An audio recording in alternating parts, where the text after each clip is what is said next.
A very good morning. We're glad you're still with us here on Morning at NTV. That's the hashtag on Twitter. And we are going into a business discussion where we want to understand what dimensions can we take on or adopt when it comes to motivational entrepreneurship. Just a little bit of a preamble as we go into our discussion. Uganda has a strong culture of entrepreneurship, and that includes many women, to the extent that Uganda is only one of 7 countries worldwide that have achieved gender parity in terms of women being embedded and doing business and other entrepreneurial activities. But the onset of the COVID-19 pandemic changed a lot of things that led to many businesses folding, including those that are run by women.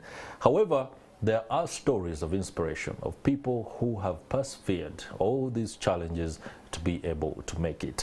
One of the eminent persons in the country that has transcended from tragedy to strategy and done it in business is Dr. Anatoly Kamugisha. He's one of the renowned business persons in the country, but also an author. We are here to tap into that mind of a writer, and the fact that what he writes about are the experiences that he goes through in business. Very warm welcome to the program, Dr. Anatoly Kamugisha. Thank you. It's a pleasure to see you. Pleasure too. How have you been? Well, I've been fine. Yeah. Doing business. Doing business, quiet, writing books. Writing books. Yes. Yeah, very good project you're undertaking. The ability to be able to put your thoughts, yes, the experiences that you go through, yes, into concrete knowledge that can be pursued and accessed by every other person who is pursuing businesses or just for the pleasure of reading, so that we can get into your mindset. Tell us about your authorship and your writing projects before we even look at exactly the businesses that you do. During it all started like this. During the time of like the beginning, 2011, 2012 there. I was hit by very many problems regarding URI issues, bank issues, all those things. It put me left and right. So I consoled myself by saying, let me concentrate as I was trying to, of course, to solve them, handle them here and there. I had a lot of time to meditate, to think about. But also when I recall where I was coming from, I realized I'm a person that has a lot of experience, practical experience, just organic knowledge, practical knowledge.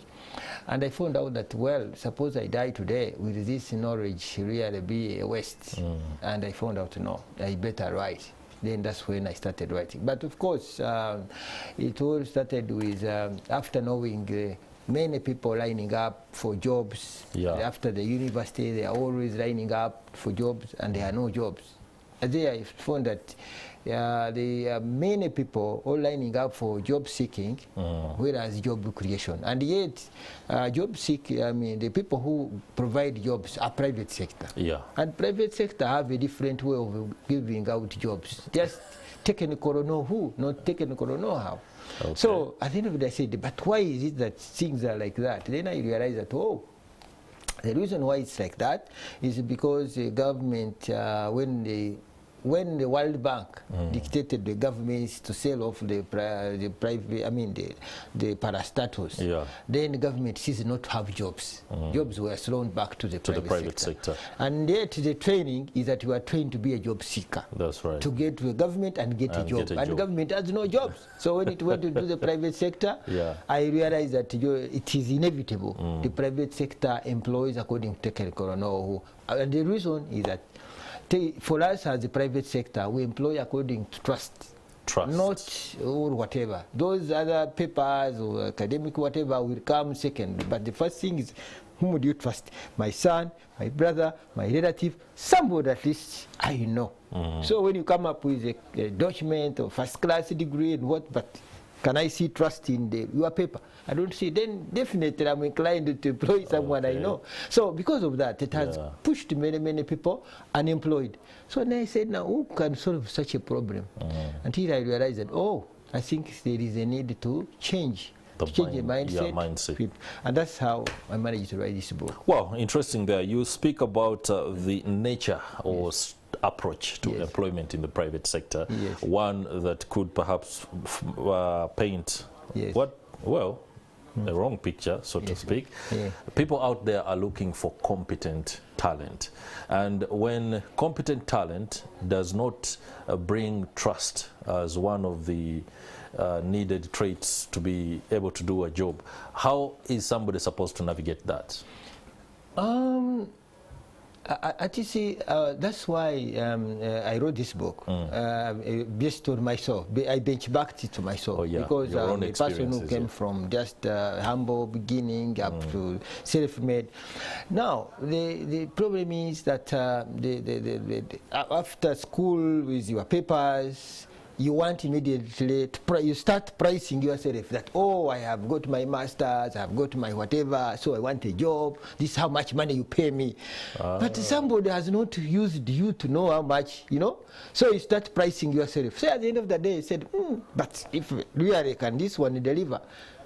So before I start doubting you price yourself highly, and the person has not trusted you, so at the end of the day you lose out. So that's why you use somebody you know. But now, what maybe I can advise that after college, after university, just go and look for a voluntary job. A place, say, I want to work, but free or whatever.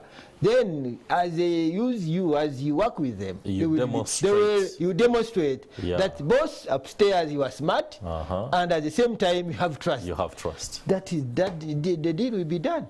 But now by saying from the university, no, because of this, no, if you don't give me this, I don't work.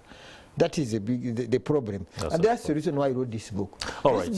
Of course, for those that are watching, the book is titled From a Business Tragedy to Strategy. Yes. Now, this, of course, tells of a scenario where the writer or the author suffered tragedy and used that tragedy to formulate a strategy to be able to return to the fold of business. That's another story also, and we would love to understand where you are right now, vis-a-vis where you were at the time you felt the need that inspired the writing of this book. Yes, true. That seemed to be a big long story, but let's cut it short and just give us something. But to be precise, that I'm a person that started from a background, where my parents had no, they were peasants, and at the same time I had no capital to start a business, and I looked for capital through the creating good ideas. And good ideas brought many, magnetized the resources. Then I started the business along those lines, trying it, failing, until I managed to come up with a bigger one, which was now Arkwright. And I reached everywhere in the world by way of the business, because the business was targeting to solve the problem of slums,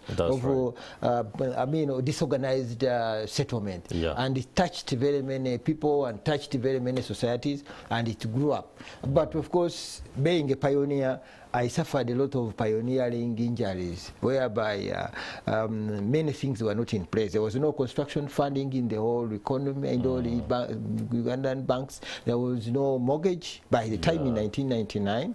And it is now, then we had to work hard to make sure that mortgages are there, to work hard that construction funding is there, which is also in the book to be shown. So all those problems showed me, gave us an expertise of how, when there is a problem here, how do you go about it? Of course, then later we went into other problems of land issues, a problem of banks, of course. After we've overborrowed because of excitement, then we ended up not even paying the banks. That caused trouble. You overborrowed, and then there were problems in... there was a problem along the way. At times you usually assume that things are going to be right. Of course, it all started like we had issues with URA. Then URA wrote into the banks, freezed all our accounts. And if it when it freezed our accounts, the bank said, "Oh, when you have issues with URA, we recall our money." All banks recalled. We had loans in 9 banks, and when they were all recalled at the same time because of when the banks freezed all our accounts. So the bank said, bring all back our money. These were not small money. These were in billions of money, every bank. So you can imagine what kind of crisis. Okay. So in that, those financial turbulences caused us again to.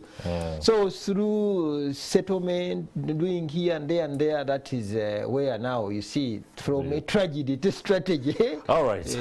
That's one story that, of course, whoever intends to understand what you can do in terms of a particular strategy, sorry about that you can use to approach the challenges in business, you can, of course, get yourself a copy. In which bookshop can somebody find the Uganda bookshop? Uganda bookshop? Okay. Uganda bookshop. Then also Mukona bookshop. Then Aristoc. Then Dijamea. Okay. All right. Many thanks. Of course, we shall be. I'll be glad to get my own copy a little bit later. I'll be doing the reading and sharing some of the insights on my Twitter handle.